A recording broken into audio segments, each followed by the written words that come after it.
ምናልባት አሁን የምንሰማው እኛ አይደለንም ምናምን ነገር የሚባል ነገር ነው።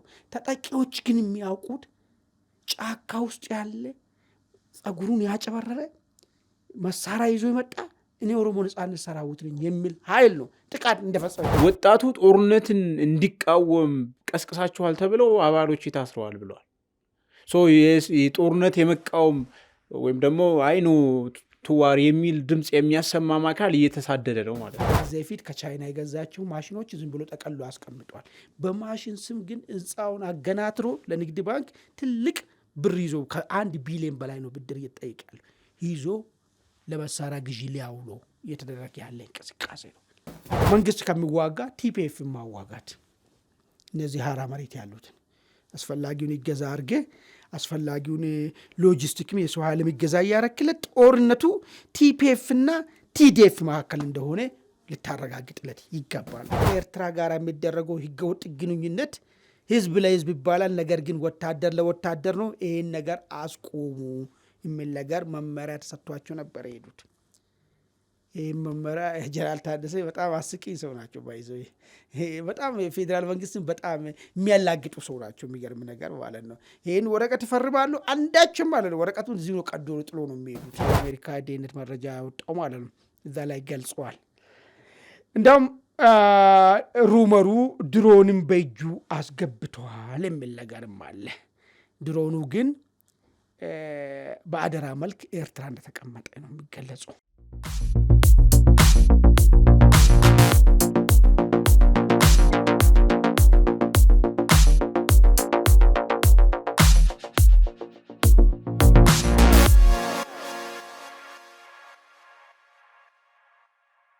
ጤና ይስጥልን በመላው ዓለም የምትገኙ ውድ አንድ አፍታ ቤተሰቦች እንደምን አላችሁ? እነሆ አንድ አፍታ ዕለታችን ተጀምሯል። የዛሬውን አንድ አፍታ ዕለታዊ አጀንዳችን እናስተዋውቃችሁ። ህወሓት በተለያዩ አቅጣጫዎች የጦርነት ዝግጅቶችን በከፍተኛ ደረጃ እያፋጠነ መሆኑን ከወደ ትግራይ የሚወጡ መረጃዎች አመላክተዋል። የጦርነት ዝግጅቱ ከፍተኛ የሆነ የሞቢላይዜሽን እንቅስቃሴን ይጨምረዋል ተብሏል። ህዝቡ ለጦርነት ዝግጅት የሚሆን ስንቅ እንደዚሁም ደግሞ ገንዘብ እንዳዋጣ ከፍተኛ የግዳጅ ጫና ውስጥ ገብተዋል።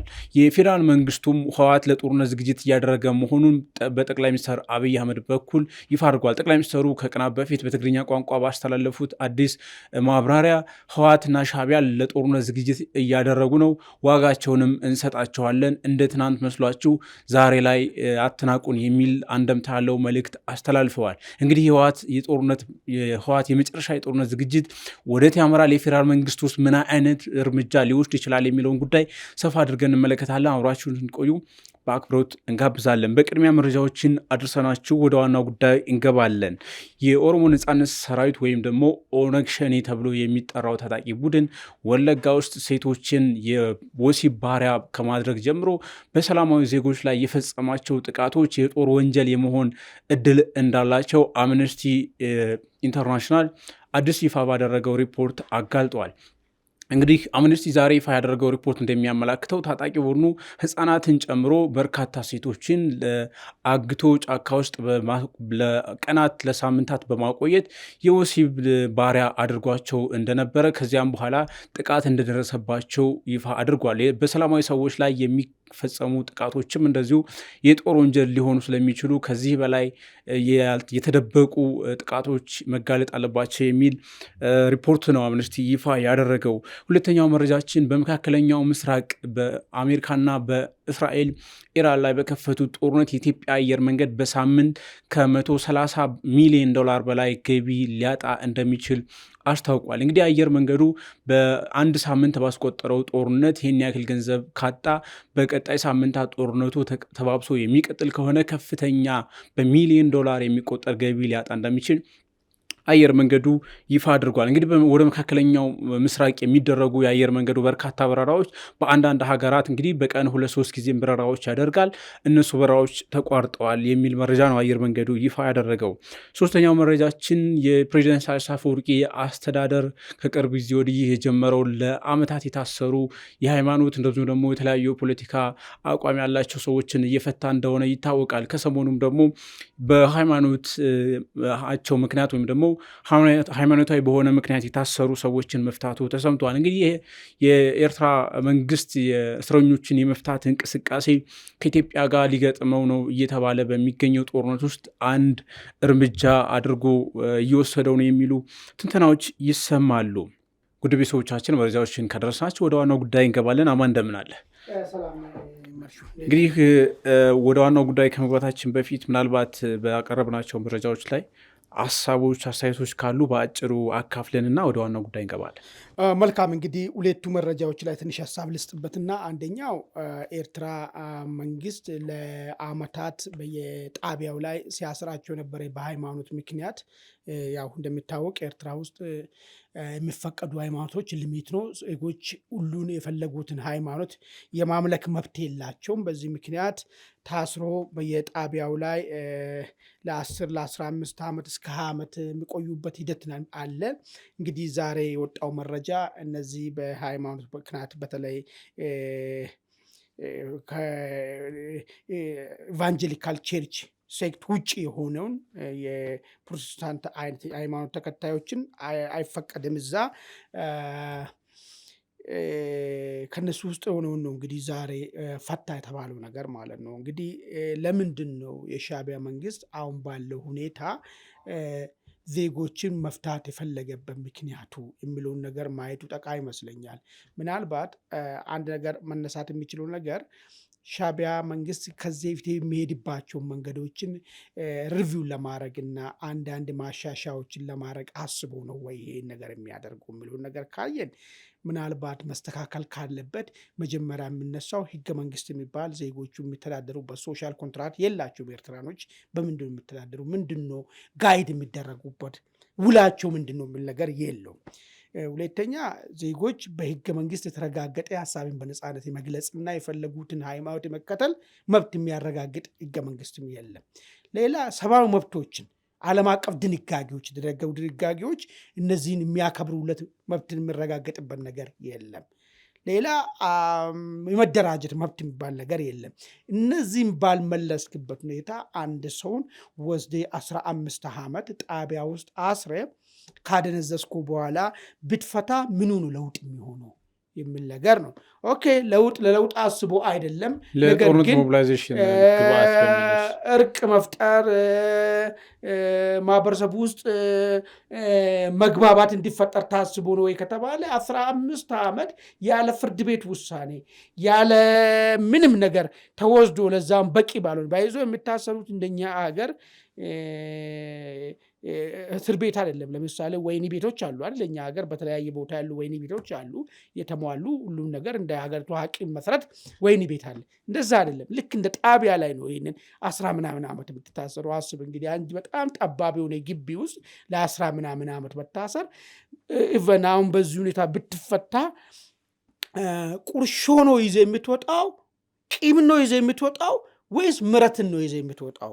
ወደ ማህበረሰብ ሄደህ ብትቀላቀል ምንድን ነው ልጨምርለት የሚችለው?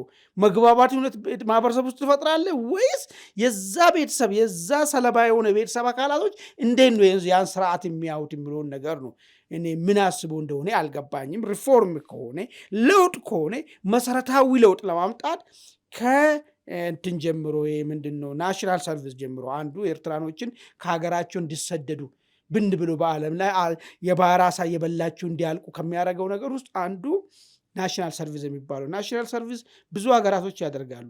ነገር ግን የኤርትራ ለየት የሚያደርገው መጨረሻ የሌለው ናሽናል ሰርቪስ ነው። ለምሳሌ 3 4 5 ዓመት አገልግሌ ከዛ የግል ህይወትን ትኖራለህ የሚባል ነገር ቢሆን ኦኬ ብሎ መቀጠል ይቻላል። ነገር ግን ይሄኛው መጨረሻ የለውም። በቃ ናሽናል ሰርቪስ ውስጥ ከገባ ሁሌም ናሽናል ሰርቪስ ውስጥ ትኖራለህ። ይሄን ይሸሹ ነው የሚወጡት። እሱን ነው ማሻሻል ያለባት ኤርትራ ማለት ነው። ስለዚህ እኔ እንደተደረገው ነገር ምናልባት ዝም ብሎ እዛው ባለስልጣኖች አካባቢ መግባባት ለመፍጠር ህዝቡ ጋር አይደለም፣ ባለስልጣን ለባለስልጣን ለምን ሁሉም ዘመድ ስላለው ማለት ነው ታስቦ የተደረገ ነገር ሊሆን ይችላል እንጂ እንደ አገር ለውጥ ለማምጣት ታስቦ የተደረገ ነገር አይመስለኝም። እንደ አገር መግባባት ለመፍጠር ታስቦ የተደረገ ነገር አይመስለኝም ማለት ነው። በሁለተኝነት ጉዳይ የተነሳው አጀንዳ መረጃ የኦሮሞ ነፃነት ሰራዊት ብሎ ራሱን የሚጠራው ኃይል የሚፈጽማቸውን በደል ነው። እንግዲህ አሁን አምነስቲ ኢንተርናሽናል ነው ያወጣው። በዛ ደረጃ ወጣ እንጂ ይህ ኃይል ከተቋቋመበት ጊዜ ጀምሮ ልክ ለውጡ ከመጣበት ጊዜ ጀምሮ በተለያየ ምክንያት አንዳንዴ በተልካሻ ምክንያት ከአንተ ቤት ለምሳሌ ነጋዴ ሆነ ከአንተ ቤት መከላከያ መጥቶ ምግብ በልተዋል፣ ምግብ ሸጠለታል፣ ስኳር ሸጠለታል ተብለ የሞቱ ሰዎች አሉ። ዜጎች እኮ በነፃነት እኮ የመኖር መብት አላቸው። ፈለጉትን ስራ መስራት መብት አላቸው። የሚዋጋ ሀሳብ ያለው ሀሳብ ልዩነት ያለውና የሀሳብ ልዩነቱን በመሳሪያ አፈሙዝ ማስፈጽመው ማስመልሰው ብሎ ያሰበ ኃይል መዋጋት ካለበት ከታጠቀ ኃይል ጋር ነው። ተራ አንድ ነጋዴን በዚህ ሂደት ውስጥ ያለው ሰዎችን የሞቱ ቤት ቆጥሯል። እሱ ብቻ አይደለም። እዚህ ሸዋ አካባቢ ውስጥ ዜጎች ያለ ምንም እንትን እየታገቱ ብር የሚጠየቅባቸው ብርም ተከፍሎ ደግሞ የሚገደሉበት ሁኔታ አለ። ከመኪና ላይ ሰዎች ወርዶ በነፃነት እየተንቀሳቀሱ ምንም አይነት ከታጣቂው ከመንግስት ጋራም ግንኙነት የሌላቸው ተራ ተላላ ሰዎች ሲጨፈጭፍ የኖረ ኃይል ነው። እሱ ብቻ አይደለም። ሰፈራ ጣቢያዎች ላይ 1-3 ሰፈራ ጣቢያዎች ላይ እኔ እሱንም ለምን አምነስቲ ማንሳት ካለበት እንዳውም ጦር ፍርደኛ ከሚያደርጉ ነገሮች ውስጥ እሱ ነው። ያልታጠቁ ከመንግስት ጋር ምንም አይገኙት የሌላቸው አፈር ገፍቶ የሚኖሩ ንጹሃኖችን በየጣቢያው ገብቶ በየሰፈራ ጣቢያ ገብቶ የፈጃቸውበት ጊዜ ነበር። ይህን ሁሉ ሲፈጽም የነበረ ኃይል ነው። ምናልባት አሁን የምንሰማው እኛ አይደለንም ምናምን ነገር የሚባል ነገር ነው። ተጠቂዎች ግን የሚያውቁት ጫካ ውስጥ ያለ ጸጉሩን ያጨበረረ መሳሪያ ይዞ የመጣ እኔ ኦሮሞ ነፃነት ሰራዊት ነኝ የሚል ኃይል ነው ጥቃት እንደፈጸመባቸው የሚያውቁት። ምናልባት ሌላ ነገር ካለ ይህንን ጀስቲፊኬሽን ማቅረብ የነዛን ጉዳይ ነው የሚሆኑ። ነገር ግን የተጠቁና ከጥቃቱ ያመለጡ የተረፉ ሰዎች ግን ይህን ነው የምናገሩት ነገር ማለት ነው። አሁን እንግዲህ የወጣው የሴቶችን የወሲብ ባህሪያ ማድረግ የሚባል ይህም ባይዞ እኔ እንደ ኢሹውን ሲቀርብ በጣም ነው የሚገርበኝ። ዛሬ 6-7 ዓመት ሴቶችን በመንደር ውስጥ ያሉ ህጻናቶችን እየያዙ እየወሰዱ 6 ወር 5 ወር እያቆዩዋቸው አባቱን እንኳን መለየት በማይችልበት ልጅ አስረግዞ እየላኩ ማለት ነው። እንደዚህ ድረስ በደል ነው የሚፈጽሙት የነበረው። እንግዲህ አሁን መልኩን ይዞ አንድ ድርጅት ተጠያቂ ለማድረግ የመጣበት ባይዞ ኢትዮጵያ ውስጥ ያለው ታጣቂና ህገወጥ ነፃነት ታጣቂ ነኝ የሚለው መጠኑ ይብዛ፣ ሚዲያው ያጋልጥ፣ ሚዲያ ላይ ሲወራ ዘመቻ ዘሚደርስብህ ምናምን እንጂ ብዙዎቹ ተመሳሳይ ወንጀሎችን ይፈጽማሉ ኢትዮጵያ ውስጥ ያሉት ማለት ነው። ሰውን ይገላሉ። አይታል አንድ ቪዲዮ አንድ ሽማግሌ አንድ ጊዜ እዚህ አማራ ክልል መከላከያን እንትን ብላል ምናምን ብሎ ፊት ለፊት ቪዲዮ እየቀረጸ እዚህ ጋር መጥቶ የሚገለውን ሰውዬ ማለት ነው። ይሄ ነው በቃ የሚገርም ነገር ማለት ነው። ታጣቂዎች የሚያደርጉን ነገር ማለት ነው። ስለዚህ እነዚህ ሁሉ መጠየቅ መቻል አለባቸው። ንጹሐን ከጉዳዩ ጋር ግንኙነት የሌላቸውን ተዋጊ ያልሆኑትን ከዩኒፎርም ለብሶ ያልወጡትን ንጹሐንን እንዲያርጋል በሚል ነገር ብቻ የሚደረገው ነገር በደንብ ኢንቨስቲጌት ተደርጎ ይሄ በጦር ፍርድ የሚያጸይቅ ስለሆነ መቅረብ አለበት የሚል አቋም ነው በግሌም ያለኝ። ይህም ማለት የሰዎቹን ሀሳብ መቃወም ምናምን ነገር ምናምን ብቻ አይደለም። ንጹሐን ከጉዳዩ ጋር ተያያዥ ያልሆኑ ሰዎች ስለሚጠቁ ነው መጠቃት የለባቸውም ከሚል ጽኑ አቋም ነው ማለት ነው። ይህ ነው ያለው። መልካም፣ ወደ ዋና ጉዳይ እንግባ። እንግዲህ በትግራይ ክልል ህወሓት ከፍተኛ የጦርነት ሞቢላይዜሽን እያደረገ መሆኑን መረጃዎች ተሰምተዋል። እንደ ጌታቸው ረዳ ያሉ የሚመሯቸው ፓርቲዎች መግለጫ ወጥተዋል። ከፍተኛ የንብረት ሽያጭ፣ ገንዘብ ስብሰባ በግዴታ የጦርነት ሞቢላይዜሽን እየተደረገ ነው የሚል ነገር ተሰምቷል። ይሄ የተሰማው ደግሞ ጠቅላይ ሚኒስትር አብይ አህመድ በትግርኛ ቋንቋ በሰጡት ቃለ መጠይቅ ህወሓት ለጦርነት ዝግጅት እያደረገ ነው፣ ህወሓትና ሻዕቢያ ተቀናይተዋል፣ አቅም ካገኙ ኢትዮጵያን ያተራምሳሉ፣ ይህን እድል ግን አንፈቅድላቸውም፣ እንደ ትናንቱ አይደለንም፣ ተዘጋጅተናል የሚል ማብራሪያ በሰጡ ማግስት ነው። እና እንግዲህ ባለፉት ሳምንታት በተከታታይ ይህን ጉዳይ ተመልክተናል። አሁን ግን በዚህ ወቅት ያለው ውጥረት ወደ 11ኛው ሰዓት የደረሰ ነው የሚል ዓለም አቀፍ ሚዲያዎችን በከፍተኛ ደረጃ እያራገቡት ነው ያሉት። የጠቅላይ ሚኒስትሩ ማብራሪያ መስጠት፣ እንደዚሁ ደግሞ ህወሓት በግልጽ የጦርነት ሞቢላይዜሽኑን የስንቅ ማዋጣት ማህበረሰቡ ላይ ከፍተኛ የሆነ የኢኮኖሚክ ጫና እየፈጠረ በግልጽ መንቀሳቀሱ ምን ይነግረናል? እንዴት ትመለከተዋል? ከሚለው መልካም እንግዲህ ህወሓት ሰሞኑን የተለያየ ዝግጅቶችን እያደረገ ነው ያለው። የዚህ ዝግጅቶች ደግሞ መገለጫ መንግስትን ጎትቶ ወደ ሆነ ነገር ውስጥ ለመክተት የታቀደ ነገር ይመስላል። በሌላ አነጋገር ምንድን ነው? በራሱ እቅድ መንግስትን ለማስኬድ በኋላ በስፋት ስመጣ እሄድበታለሁ። ምናልባት ህወሓት አሁን እንደዚህ እንዲያደርጉ መንግስት አስገድዶ መንግስት ወደ ራሱ እቅድ ነው እየጎትቶ እያመጣ ያለው ወይስ ህወሓት መንግስትን ጎትቶ ወደ ራሱ እቅድ ውስጥ እየወሰደ ነው የሚለውን ነገር ነው ዛሬ ማየት የምፈልገው ነገር ማለት ነው። ምን ይላል መሰለ ሰንዙ ማለት እንግዲህ ዘ አርት ኦፍ ዋር የሚል መጽሐፍ ጻፈ። በጠላት ፍላጎት ላይ ጠላት በፍላጎቱን በአንተ ላይ እንዲጭን አትፍቀድ። አንተ ፍላጎትን በጠላት ላይ መጫን ነው ያለብህ ነው ብሎ። በሌላ አነጋገር ምንድነው? ጠላት ያቀደውን ጦርነት ውስጥ መግባት የለብህም። አንተ ባቀድኩ ጦርነት ውስጥ ጠላትን መክተት ያለብህ ነው ብሎ የጦርነት ህግን ሲያስቀምጥ ማለት ነው። አሁን ሰሞኑን ህወሓት ምንድን ነው እያደረገ ያለው? ይህን እያደረገ ያለው ነገር መንግስትን በራሱ ፍላጎት ጦርነት ውስጥ ሊከቶ በራሱ ፕላን ጦርነት ውስጥ ሊከቶ ፈልጎ ነው ወይስ መንግስት ራሱ ህወሓትን በራሱ ጦርነት እቅድ ውስጥ ህወሓት እንዲገባ አድርጎ ነው ወይ የሚለውን ነገር ነው ማየት የምፈልገው። እስቲ መጀመሪያ ሰሞኑን ህወሓት ደሞዝን ቆርጧል። ደሞዝ የለም ብለዋል። ደሞዝ የሚባል ነገር በየካቲት አሁን ከዚህ ወር ጀምሮ የለም ብለዋል። ማለት በሌላ አነጋገር ምንድነው 120 ሺህ በላይ ሲቪል ሰርቫንት በትግራይ ያለው በደሞዝ የሚተዳደር በዛ ስር ደግሞ በቀላሉ 5 ሃውስሆልድ እንግዲህ ያባዛለት ማለት ነው ስንት ህዝብ እንደሚሆን ደሞዝ የሚበላው የለውም ማለት ነው በዚህ ወር ጀምሮ። አንድ እሱን ያዝ፣ በእያንዳንዳቸው ይሄድበታለሁ። ሁለተኛ የህወሓት ንብረትን ለባለ ሀብቶች በመሸጥ ሰሞኑን የእነ አቶ ጌታቸው ድርጅት መግለጫ የህወሓት አይደል ባዚ የቤቶች ኪራይ የህዝብ ነው። በነገራችን ላይ እንግዲህ ይሄ በዋነኝነት የሚነሱት ኢፈርት የሚባለው ድርጅት አለ አይደል? በዛ ስር የሚተዳደሩትንም የህወሓት አይደሉም እነሱ ይጠቀምባቸዋል እንጂ ግን የህዝብ የልማት ድርጅቶች ናቸው። ህዝብ የሚለው ፖለቲካ ነው። የህወሓት ዘርፎ አምጥቶ ያቋቋመ ነው እንጂ ስሙ ነው ለህዝብ የሚሆነው እንጂ ለህዝብ ሲያገለግልም ታይቶ ማይታወቅ ለድርጅቱ ሲያገለግል ነው። ኤኒዌይስ እነዚህን ንብረቶችን እየሸጠ ለግለሰብ ለራሱ ጥገኛ ባለ ሀብቶች እየሸጣቸው ወደ ሀብት ማሰባሰብ ሂደር እየሄደ ነው ያለው። ሶስተኛ መሳሪያ ግዢን አጣጥፎታል። ይህን ጠቅላይ ሚኒስቴሩን ባለፈ በትግርኛ በሰጡት እንትን ላይ ተናግረዋል። በጀርባ በኩል ወደ ኤርትራ ሄደ፣ በዚህ በኩል ዞር መቴ በአምዳይት አድርጌ ወደ ሱዳን የሚገባው መንገድ የውሃ መንገድ ሆናለች። ወታደር ብቻ አይደለም ከቦታ ቦታ የሚንቀሳቀሰው፣ ከውጭ የሚገዛ መሳሪያ ይመጣል። የኢራን መሳሪያዎች ለአልቡራን የሚደርሱት የተረፈው በዚህ ዞሮ መጥቶ ወደ ሻዕቢያ ካዝና ይገባል።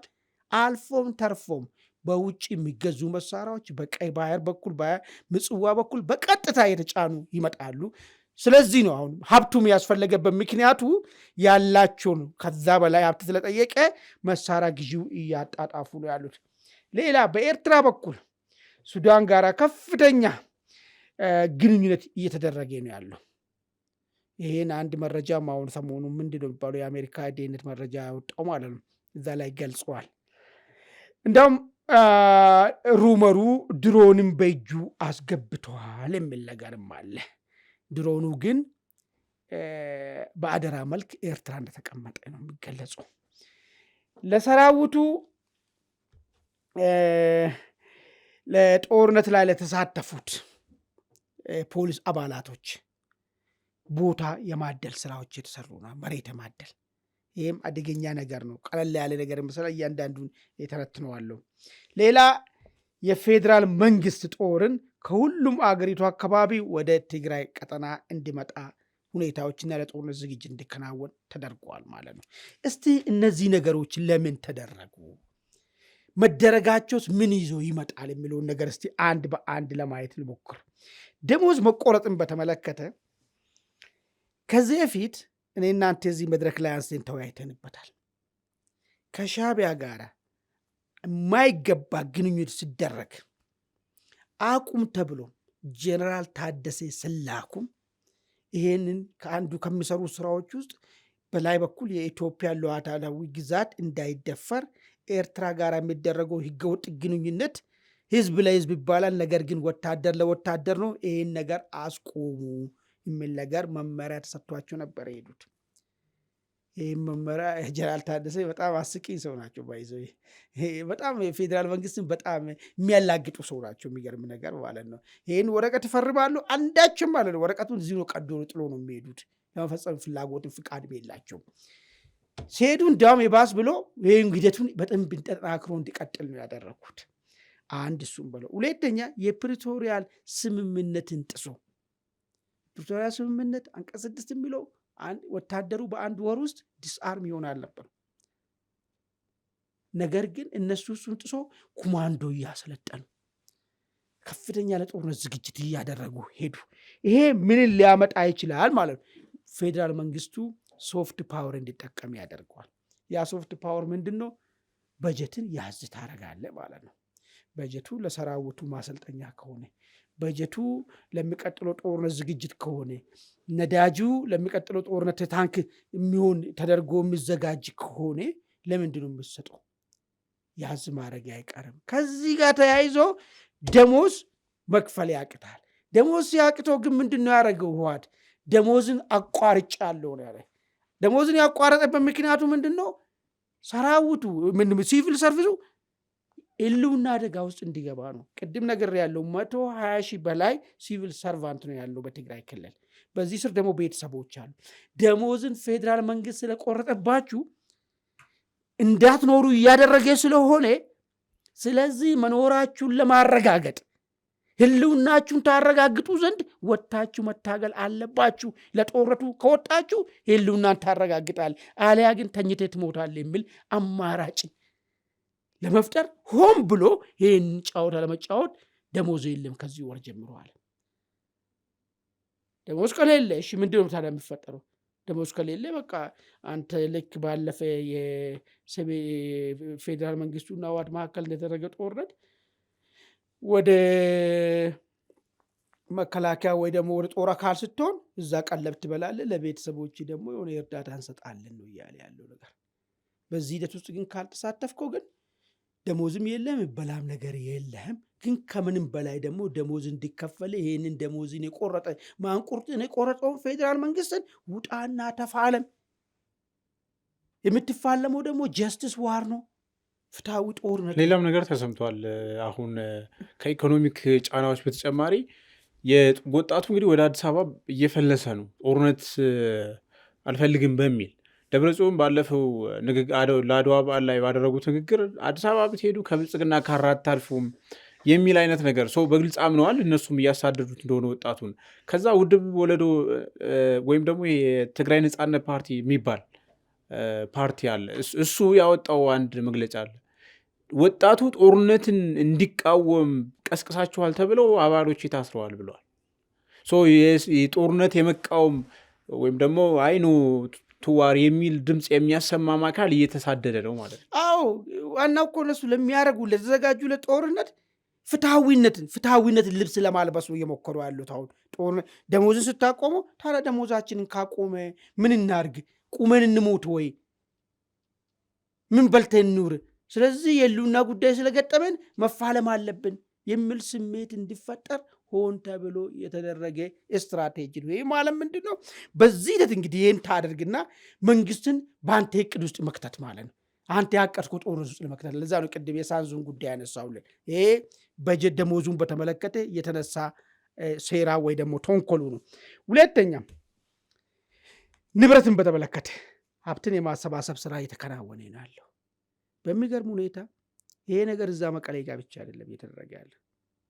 ሜጋ ማተሚያ ድርጅት የሚባል ታውቃለህ? እዚህ ያለ በማይታሰብ ብር ከንግድ ባንክ ለመበደር እንቅስቃሴ ጫፍ ላይ ደርሰዋል። እዚህ ማሽን ሊገዛ ነው። ከዚህ በፊት የተገዙ ማሽን አንድም ስራ እየሰሩ አይደለም። እነዚህ ማሽኖች እዚህ ሀገር ውስጥ ያሉት ስራም ላይም አይደለም ማለት ትችላለህ። ዝም ብሎ ትናንሽ ነገር ነው የሚሰራው። ከዚህ በፊት ከቻይና የገዛቸው ማሽኖች ዝም ብሎ ጠቀሉ አስቀምጧል። በማሽን ስም ግን ህንፃውን አገናትሮ ለንግድ ባንክ ትልቅ ብር ይዞ ከ1 ቢሊዮን በላይ ነው ብድር እየጠየቃል ይዞ ለመሳሪያ ግዢ ሊያውሎ እየተደረገ ያለ እንቅስቃሴ ነው። ይህም እና አቶ ጌታቸው ድርጅት እያወጡ ያሉ መግለጫ ይህን ነው እያሳየ ያለው። ይሄ ነው እየተደረገ ያለው። ፌዴራል መንግስቱ አዌር ሆኖ መከታተል አለበት የሚሉ እየተናገሩ ያሉ ነገር ማለት ነው። ሌላ መሳሪያ ግዢን በተመለከተ እንግዲህ ሚሳኤሉም ድሮኑም በሱዳን እርዳታ ወደ ትግራይ በኤርትራ በኩል አድርጎ የገባ መሆኑ እነዚህም ደግሞ የኢራንም ተረፈ ምርቶች ባይዞ ኢራናውን ወደ ቀጠናው መታ ቀይ ባህርን ለመቆጣጠር እቺ በብሎ መንደብል የምትባለው ቾክ ፖይንት ለመቆጣጠር ስትል እዚህ ወደ ቀይ ባህር አካባቢ ልትመጣ ነው። ለዚህም ትልቁ አገልግሎት ልሰጥ የሚችሉ ኤርትራ ሁለቱም ፖርቶች አሰብና ምጽዋ የኢራን ድሮኖችን ማስወንጨፊያ እና የኢራን ሚሳይሎችን ማስወንጨፊያ ቦታ ሆኖ ሊያገለግሉ እንደሆነ መረጃዎች እየወጡ ያሉት። እንዲያውም ከፍተኛ ቁጥሩ የኢራን ድሮኖች እነዚህ ሁለት ቦታዎች ላይ እንደተከማቸው።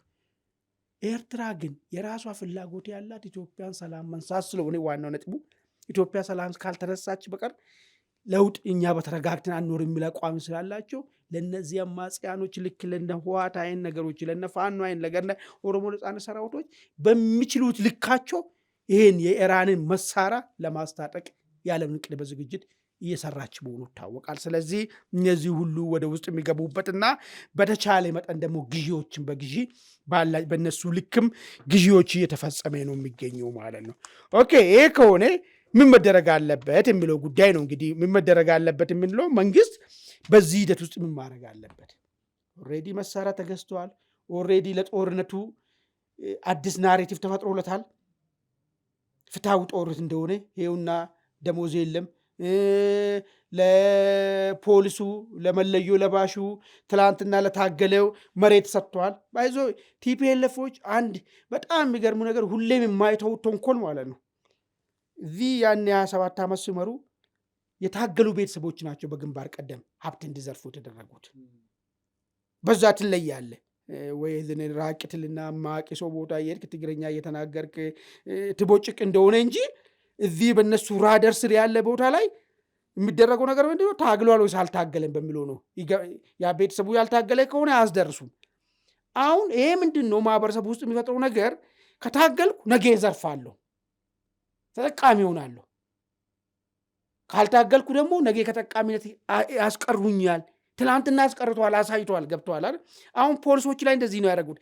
በሂደቱ ውስጥ የነበሩት ያኔ በ2013 ጦርነት የተሳተፉት ጫካ የገቡት ከነሱ ጋር ተንገላጠቱት መሬት ይሰጣሉ። በሂደቱ ውስጥ ያልነበረና የጦርነት ይከለልን ብሎ ቤቱ ተቀመጠውን ይከለክላሉ። ይሄ አሁን ለቀጣዩም ነው። ገብተዋል። ጦርነት ውስጥ ከተሳተፉ ጥቅም ይጠቀማሉ፣ ሳልታተው ግን ከቀረው ጥቅም ይከለክሉኛል የሚል ነገር ሀሳብ እንዲይዝ ማህበረሰቡ ውስጥ ይህን ጫወታ ስለ ልቦና ያሰርጻሉ ማለት ነው። ይሄን ነው አንዱ ሌላው ዝግጅት እየተደረገ ያለው።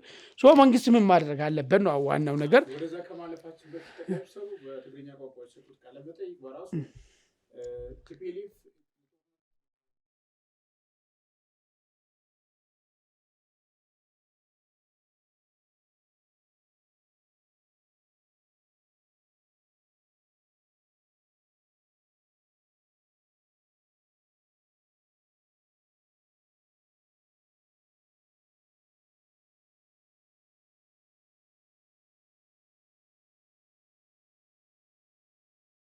አሁን ይኸውልህ ምንድን ነው መሰለህ እንግዲህ ጠቅላይ ሚኒስቴሩ ይህንን ነው የገለጹት። አሁን እኛ ያለውና ሌላ ከዚህ ውጭ በመንግስት ደረጃ ያለውን መረጃ ነው እኛ ከመንግስት መለስ ያለው መረጃ ነው የምናነሳው ነገር ማለት ነው።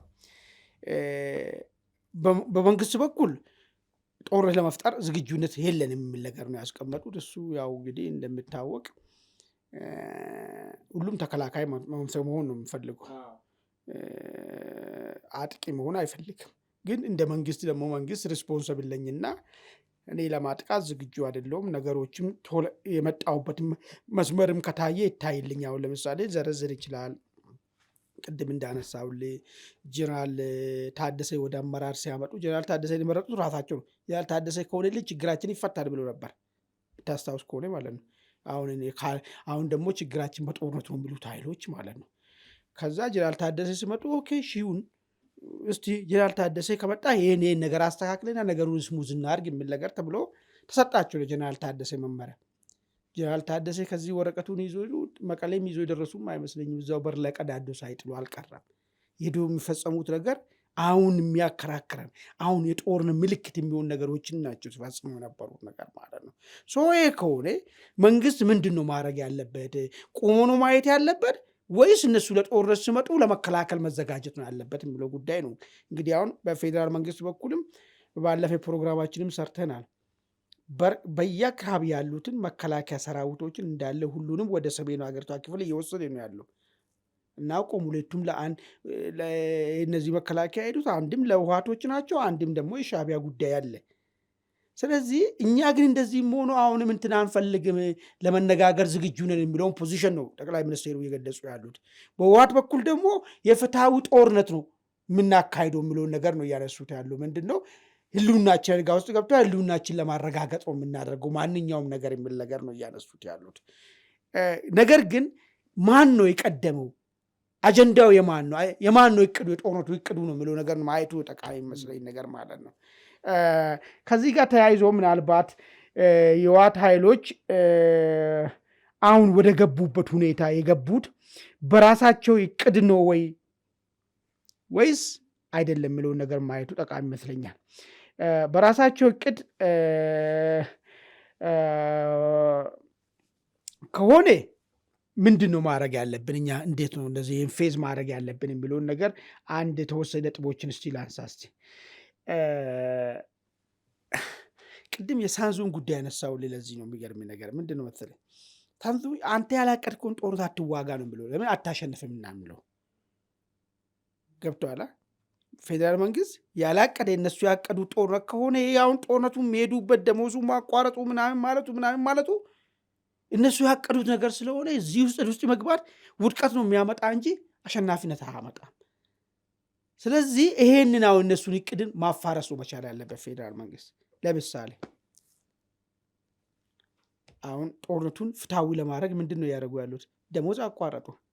አንተ አሁን ለምሳሌ ትግራይ ክልል የምትኖሩ አንድ ትግራውያን ሲቪል ሰርቫንት ብትሆን ከዛሬ ጀምሮ ደሞዝ የለም ብትባል ምንድን ነው ሊሆን የሚችለው? በቃ ደሞዝን የከለከለኝን አክል ወይ አጥፍቼው እንትን ልበል ወይ ደግሞ ያጥፋኝ እንጂ ልጆች የምንበላሉ ቁጭ ብለን እንዴት እንፋጠጣለን የሚለውን ነገር አማራጭ ነው መጨረሻ ለምትወስደው። ስለዚህ እነሱ ፍትሐዊነትን ነው የፈጠሩላችሁ ለሚያደርጉት እንቅስቃሴ። ስለዚህ መንግስት ምንድን ነው ያደርግ ያለበት? ይህንን አጀንዳቸውን ለማስቀየር ይህን እቅዳቸውን ለማፋረስ ይህ እቅድ የሱ ካልሆነ እነሱ ያቅዱ ከሆነ አውቶማቲካሊ የመጀመሪያ ደረጃ የአጭር ጊዜ በጀትን መልቀቅ ነው። ደግሞ አጭር ጊዜ በጀት ትለቃለህ። ጊዜ በጀትን ተለቅና ኃይሉን በበታተን ቅድም እነሱ እዛ ሰራዊቱ ውስጥ ማህበረሰቡ ውስጥ የሰረጹትን ይኸውና ሊያጠፏቸው በራብ ሊያጠፏቸው ስለሆነ ተኝታችሁ ከምትሞቱ ተነስታችሁ ተፋልማችሁ ሙቱ የሚለውን ሀሳብ የፈጥሮ ነበር። እሱን ታረግበዋለህ፣ ትበትነዋለህ። ይህንን ሴራ ማለት ነው። ለአጭር ጊዜ የትኛው መሰለ እነሱ አሁን የፈጠሩለትን ካባ የፈጠሩለትን ጋቢ ምን የምትለውን ፍትሐዊነት ሊያደርጉ ጦርነቱን መሰረታዊ እኮ እሱ አይደለም የሚዋጉ በምክንያታቸው በቃ እኛ ተመልሰ ወደ መንበር ስልጣን ካልተመለስ በቀር እንደዚህ ሆነን አንኖርም አይመጥነንም የሚል ነገር ነው የህወሓት ሰዎች በቃ እያሉ ያሉት ማለት ነው። ግን ሰበብ ፈጠሩለት ጀስቲስ እንዲሆን ጦርነቱ ፍትሐዊ እንዲሆን ይህን ፈጠሩለት። እቺን አንተ ደግሞ የምታደርጋለህ ኃይሉን ለመበታተን ሳያውቁ በዚህ ሂደት ውስጥ የገባውን ጉዳዩን ልታዛባ የተወሰነች በጀት መልቀቅ። ሁለተኛ ስቴፕ ጦርነቱ የማይቀር ከሆነ የማይቀርና መዋጋቱ የማይቀር ከሆነ መፈንዳቱ የማይቀር ከሆነ ከህወሓት ጋር ሳይሆን ጦርነቱን ከኤርትራ ጋር መጀመር። ይህ ሁለት ነገር ጥቅም አለው። ባይ ዲፎልት አሁን የተያዘ ነው። ነገራችን የቲፒኤልኤፍ እና ሻዕቢያ የፈጠሩት ግንኙነት አለ። ጠቅላይ ሚኒስትሩ እኮ እንደዛ ነው ማብራሪያ ይሰጡ ያሉት። መሬት ላይ ያሉትም እንቅስቃሴ ከቲፒኤልኤፍ ጋር ቢገጥም ባይ ዲፎልት ከኤርትራ ጋር ነው፣ ከኤርትራ ጋር ቢገጥም ባይ ዲፎልት ከቲፒኤልኤፍ ጋር ነው። እሱ እንደ አንድ አሊያንስ ኃይል ነው። ግን አንተ ከሻዕቢያ ጋር እንደጀመርክ ምንድን ነው ጦርነት ከዛ በኋላ እኮ የራስና ናሬቲቭ ትፈጥራለህ። ከህወሓት ጋር ከምትዋጋና ከዛ በጀርባ ከሻዕቢያ ጋር ከምትዋጋ ከህወሓት ጋር አንተ ሻዕቢያ ጋር ጦርነት ጀምረ ህወሓት በጀርባ አንተ እንደወጋ ነው ናሬቲቭ መፍጠር መቻል አለብህ ማለት ነው። ይሄ ሁለት ነገር ነው የሚጠቅመው። አንደኛ የትግራይ ኃይሎች ራሱ እንዲከፋፈሉ ያደርጋቸዋል። አንተ ከሻዕቢያ ጋር ጦርነት ገጥመ መንግስትን እንውጋና አንውጋ ብለው ጉዳይ ላይ ማለት ነው። ሁለተኛው ነገር ህዝቡ ውስጥ ራሱ ከፍተኛ መነሳሳትን ትፈጥራለን። ኦልሬዲ የትግራይ ጉዳይ የህወሓት ጉዳይ ባለፈም ስለተዋጋን አሁንም የህወሓት ጦርነት ቢባል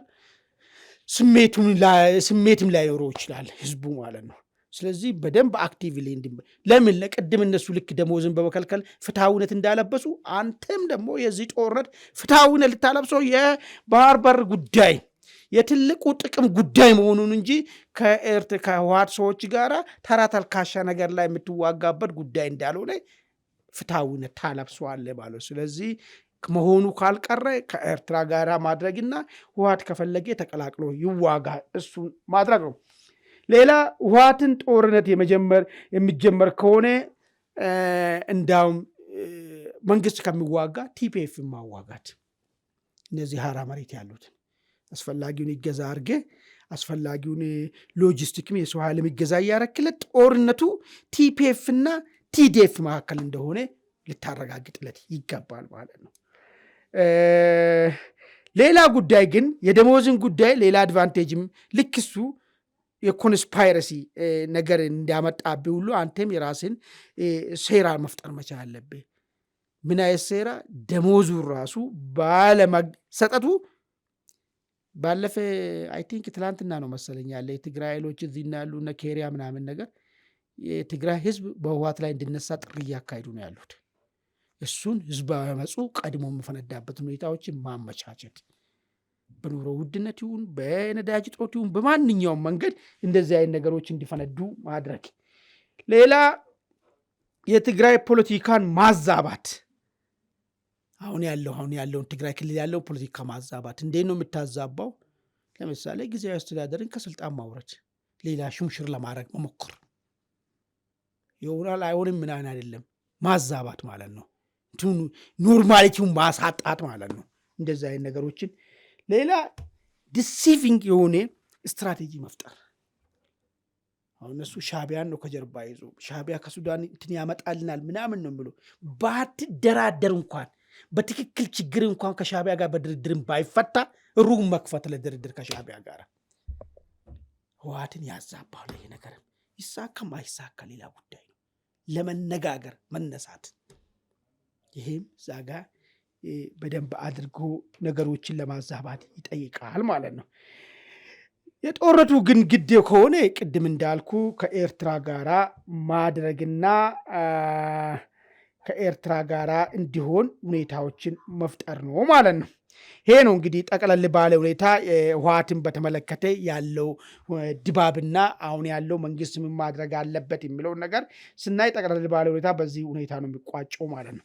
እዚህ ላይ ምናልባት ጥያቄዎች የምታነሳ አሁን አንተ እንዳልከው በህወሓትና ፌዴራል መንግስቱ መካከል በእንደሱ ደግሞ በቲፒኤልኤፍና በሻዕቢያ መካከል ያለውን ነገር ወደ ጦርነት ይሄዳል አይሄድም የሚለውን ነገር አሁን ያልካቸው ነገሮች ማዛባት ይችላሉ ሪሊ። ምክንያቱም ብዙዎች አሁን እየቀረበ ያለው ነገር የጠቅላይ ሚኒስትሩን ማብራሪያ መሰረት ማድረግ እዛ መሬት ላይ ያለው ሞቢላይዜሽን መሰረት በማድረግ በምንም መንገድ ሊቀለበስ አይችልም። ሊቀለበስ የሚችልበት አንድ ብቸኛ መፍትሄ ኢንተርናሽናል ኮሚኒቲ ጫና ነው። ያ ደግሞ አሁን በመካከለኛው ምስራቅ ኦልሬዲ ተይዟል። ሌላ አቴንሽን ላይ ነው። ለዚህ ብዙ አቴንሽን አይሰጥም። ስለዚህ ይህን ማስቀረት አይቻልም የሚል በርካታ ዘገባዎችን ትንታኔዎችን ተመልክቻለሁ እና ማስቀረት ይቻላል የሚል ተስፋ አለ። ይኸውልህ አሁን ምንድን ነው መሰለህ ጫናው ምንድን ነው የሚያደርገው ነው። አሁን ሪሊ እነሱ የራሳቸውን ኢንተረስት ይዘው ነው እንጂ ጫና የሚያደርጉት እንጂ በትክክል የትግራይና የፌዴራል መንግስትን ችግር ለመፍታት ነው ወይ ጫና የሚያደርጉት? እሱን እኮ ነው ከእነሱ ሊያቆይ ይችላል እንጂ የሚያቆም ነገርም የለውም ጫናው ማለት ነው። አሁን ያለበት ተጨባጭ ሁኔታ እንዳውም ጥሩ ነገር ነው ያነሳው። የኢራን የእስራኤል ጉዳይ አለ። አሁን እንዲያውም ጦርነቱ ራሱ የኢትዮጵያ ጦርነትን ኢትዮጵያና ኤርትራ መካከል ሊፈጠር የሚችለው ጦርነት ላይ ምን ሚና ይኖረዋል የሚለውን ነገርም እንዲያውም በዚህ አጋጣሚ እስቲ እንወስድ። ምንድን ነው መሰለህ እነሱ ሙሉ ዓለም ማለት በሚቻልበት ሁኔታ በኢራንና እስራኤልና አሜሪካ ጦርነት ተወጥሮ ተይዞ ነው ያለው። በዚህ ሂደት ውስጥ አሁን እነሱ ከዚህ በፊት እንደሚያደርጉት አይን ነገር ባይዘ የምዕራባውያን ጫናም እኮ ዝም ብሎ የሚፈጠር እኮ አይደለም እኮ። የቲፒኤልኤፍ ሰዎች የሚሰሩት ነገር አለ። ሁለተኛ የራሳቸው የሆነ ሰዎች አሉ፣ ነጫጭ ቲፒኤልኤፎች። እነሱ የሚሰሩት ሚና ጫና አለ። ሌላ ገጸ ባህሪ የሚጫወቱ አለ። የመሬት ላይ የተንከባለሉ ከምድረ ገጽ ሊያጠፉ እኛ ትንሽን ምናምን የሚባለ ነገር አለ አይደል? እነዚህ አይነት ነገሮችና ሲኒየር ከዚያ በፊት ኢትዮጵያ ወክሎ ዲፕሎማቲክ ሆኖ ፈረንጆች የሚያውቋቸው የቲፒኤልኤፍ ሰዎች ናቸው አብዛኛዎቹ ውጭ ያሉት ማለት ነው። እነሱን ስለሚያውቋቸው ስለሚያምኗቸው እነሱ በሚነግሯቸው እየተታለሉ ነው እንጂ ቲፒኤልኤፍ ያን ሁሉ ኃጢአት እንደሚሰራ ቲፒኤልኤፍ ኢንቴንሽኑ ኢትዮጵያ ህዝብን አንበርክኮ በባርነት መግዛት መሆኑን ካወቁ ለምንድን ነው እንደዚህ አይነት ነገሮች ላይ እነሱ ጫና ገብቶ ለቲፒኤልኤፍ ሊወግኑ የሚችሉበት ምክንያቱ ለምንድን ነው? ምንድን ነው ኢንቴንሽናቸው? ከዚህ ነገር ጀርባ ያለው ኢንቴንሽን ማለት ነው። የተታለሉ ነው ግን ይህን ነገር የሚያደርጉበት። ሁለተኛ ነገር አሁን ባለበት ሁኔታ ያን ጫና ከዚህ በፊት የነበረው ጫና ማድረግ የሚችሉበት ሁኔታ ነው ያለው ወይ? እያንዳንዳቸው በራሳቸው አጀንዳ ተይዞ ነው ያሉት። ነገር ግን ቲፒኤልኤፍ ከጀርባ ባክ የሚያደርገው ኃይል አሁን ከፈረንጆቹ በላይ እውነቱን እናገር ከተባለ ከፈረንጆቹ በላይ ቲፒኤልኤፍ ዛሬ የሚተማመነው ሻዕቢያን ነው የሚተማመነው። በሱዳን ያለው ሁኔታ ነው የሚተማመነው ቲፒኤልኤፍ። ፈረንጆቹማ እንደቆረጡበት በቃ የመጨረሻ ያደረጉለት ታሪክ ከመሆን አድኖት ፕሪቶሪያ ላይ ህይወት እንዲዘራ ነው ያደረጉት። ከዚህ በላይ ምን ሊያደርጉለት ይችላሉ ለቲፒኤልኤፍ ፈረንጆቹ? ስለዚህ ያለው አማራጭን ብታይ አሁንም ቲፒኤልኤፍ ጦርነቱ መቀጠልና ለመቀጠሉን የሚወስነው አንደኛ በእጁ ያለው ሁኔታ ነው፣ ሁለተኛ በሻዕቢያ ያለው ሁኔታ ነው። ለዛ ነው ማዛባት የሚለውን ነገር ያመጣሁት ማለት ነው። ካልተዛባ ሊቀጥል ይሞክር ይሆናል። ከተዛባ ግን ስጋት ውስጥ ይገባል። ለምን እንደ ከዚህ በፊት መሬት ተንከባለለ ጮኸ ምን ብለም ሊያድን የሚችል ፈረንጅም ላይኖር ስለሚችል ጉዳዩን ልሰማም ላይችልም ይችላል ፈረንጁ። ገብተዋል አይደል? እንደዛ አታለ እንደ በፊቱ አቋም እንዲይዙ ማድረግ ግን የሚቻልበት ሁኔታም ላይኖር ስለሚችል ማለት ነው። እሱ ብዙም ጫና የሚፈጥር ነገር አይመስለኝም። ግን ፋክቱ አሁን ባለው ሁኔታ ምንድን ነው የፈጠረው የሚለውን ነገር የተወሰነ ነጥብ ላንሳል። ለምን ቅድም አንድ ነገር አንስተልኛል። ሁለቱ የአንድ ሳንቲም ግልባጭ ነው ብለኛል። ኤርትራ ላይ የሚፈጠረው ጦርነትም ቲፒኤልኤፍ ጋር የሚፈጠረው ጦርነቱ ባይ ዲፎልት የአንዱ መነሳት ነው የሚለውን ነገር ስላነሳ አሁናዊ ሁኔታው እሱን ይፈቅዳል ወይ የሚለውን ነገር ሊጨምርበት። ጥሩ እንግዲህ አንድ ገልፍ ስቴቶች ምንድን ነው የሆኑ አሉ በዚህ አሁን በአረብ እስራኤል ጦርነት የሚለውን ነገር እስቲ እንወስድ። ነዳጃቸው ማምረት የማይችሉበት ደረጃ ላይ ደርሷል። ሁለተኛ በቱሪስት የሚያገኙ ገቢ እንደነ ዱባይ አይነት ነገር ከፍተኛ ገቢ ተቋርጦባቸዋል እና ከፍተኛ የኢኮኖሚ መናጋት ይደርስባቸዋል። ይሄ ነገር ደግሞ የኢራንና የእስራኤል የአሜሪካ ጦርነት በአጭር ቀን እንደተበዚህ በፊቱ በአንድ ሳምንት በሁለት ሳምንት ሊቆም የሚችል ነገርም ላይሆን ይችላል፣ ሊረዝም ይችላል። ኢራንም ጉዳዩን ልታወሳስበው ሄርሙዝን እየዘጋች ነው። በዚህ በኩል ደግሞ አፍሪካ ቀንድ አካባቢ ደግሞ ልትመጣ በብል መንደብል ልትይዘው በሀውቲና በሻዕቢያ አማካኝነት ማለት ነው። ይህ ከሆነ ገልፍ ስቴቶች ጦርነትን ስፖንሰር የማድረግ ባህሪያቸው እየተገታ ይሄዳል። አንዱ ገልፍ ስቴትን ተማምነው አይደል አሁን የሚባለው ነገር በኢትዮጵያ በኩልም ዩኤኢ ትታማለች፣ ሳውዲ አረቢያ ትታማለች። እነዚህ ኃይሎች ራሱ ሳውዲ አረቢያ ራሱ ከኤርትራ ጋር ባላንጣ የምትሆንበት ሁኔታ ነው የተፈጠረ ያለው። ለምን የኤርትራ ወደቦች ላይ አሰብና ምጽዋ ላይ የኢራን ባለስቲክ ሚሳይሎች የሚወነጨፉበት ቦታ ከሆነ እነዛ እኮ የሚወነጨፉት እኮ ሳውዲን ለመምታት እኮ ነው፣ ዩኤኢን ለመምታት እኮ ነው፣ ኩዌትን ለመምታት እኮ ነው እኮ። ስለዚህ ኤርትራና ሳውዲ መካከል የነበረው ነገር ሁሉ ሊበላሽ ይችላል ማለት ነው። አንድ እሱ ነው። ሁለተኛ ነገር ደግሞ እነሱ ራሱ አደገኛ ኢኮኖሚ ቀውስ ውስጥ ስለሚገቡ ጦርነቱ ስፖንሰር ሊያደርጉ የሚችሉበት እድል ጠባብ ነው የሚሆነው ማለት ነው። ይህን አንድ ያዝልኝ። በኢራን በኩል በእስራኤል አሜሪካ ቤዞች ላይ ጥቃት እየወሰደች ነው። አሁን እንዳልኩ ሄርሙዝን ዘግታለች። ሀውቲንና ሌሎች ኃይሎችን ተጠቅማ እዚህ ቀጠና አካባቢ ያለውን በጅቡቲ ላይ ያለውን የአሜሪካ ቤዝም ልትመታ ትችላለች ማለት ነው። እስራኤል በኩል ብታይ ደግሞ ኢራን እሊቶችን እየጠረገች ነው ያለችው። እስራኤል ባይዞ አሁን የምታደርገው ነገር ምንድን ነው? አያቶላን ገደለች። ሌሎች እነዚህ እሊቶችን ከፊት ለፊት ፍሮንት ላይ ያሉትን እየጠረገች ነው ያለችው። በሌላ አነጋገር ምንድን ነው የነዚህ አብዮታዊ ዘብ ኃይሎች ውስጥ ራሱ ያሉት ቅሬታ ያላቸው ኃይሎች ሁሉ ለእስራኤል ጥቃት ተባባሪ የሚሆኑበት ሁኔታዎች ሊፈጠሩ ይችላሉ ማለት ነው። ኢራን ህዝብስ ምንድን ነው ያለው አስተሳሰብ የሚለውን ነገር ማየቱ ጠቃሚ የሚሆነው። ኢራን ህዝብ ምንድን ነው ያለው አስተሳሰቡ አደገኛ ለሱ የሚመጥን ነገር ካልመጣለት በስተቀር ኢራን ህዝብ ባይዞ ጥያቄ እንዳለው ታውቃለህ፣ ኢራን መንግስት ላይ ማለት ነው ይሰለፋል፣ የመብት ጥያቄ ያለው ምናምን አለው። ነገር ግን አሁን አሜሪካና እስራኤል የሚያደርጉትን ነገር ተባባሪ ይሆናል ወይስ አይሆንም የሚለውን ነገር ማየት ጠቃሚ ነው። ኢራን ህዝብ ዝም ብሎ እንደ ሊቢያ ወይ ደግሞ እንደ እንትና አይደለም። ማነው እንደ ሳዳም ሀገር ማናት እሷ ሳዳም ሁሴን ሀገር እንደዛ አይነት አይደለም። ትንሽ ሻል ያለ የተማረ ሲኒየር ህዝብ ነው። ስለዚህ ምዕራባውያኖች ይዞበት የሚመጡትን ነገሮችን በደንብ አድርጎ ሊረዳ የሚችል ኃይል ነው ማለት ነው። ይሄ ከሆነ አሁን ከዚህ ጋር ተያይዞ የነዳጅ ዋጋ በዓለም ላይ የጨመረ ከመጣ ኑሮ ውድነት እየጨመረ ከመጣ መሳሪያ ለመግዛት እኮ ለማጓጓዝ እኮ ያስፈልጋል። ይሄ ነገሮች ነፃ መሆን መቻል አለባቸው። እነዚህ አይነት ነገሮች በተፈጠሩበት ሁኔታ አሁን የትግራይ ጦርነት ብለው የኤርትራ ጦርነት ላይ ምን አይነት አሉታዊ ነገሮችን ሊይዞ ሊመጣ ይችላል የሚለውን ነገር መገምገሙ መልካም ይመስለኛል ማለት ነው። ቀጥታ ጫና ብቻ እነዛ አቁሙ አታቁሙ ምናምን ስለተባሉ ብቻ ሳይሆን ሁኔታው ራሱ ይገፋፋል ወይስ አይገፋፋ ወደ ጦርነት መግባት፣ ከጦርነት ካልገባዝ ምንድን ነው የሚጠብቅ የሚለው ነገር መታየት መቻል ያለበት ይመስለኛል ማለት ነው። ስለተከታተላችሁ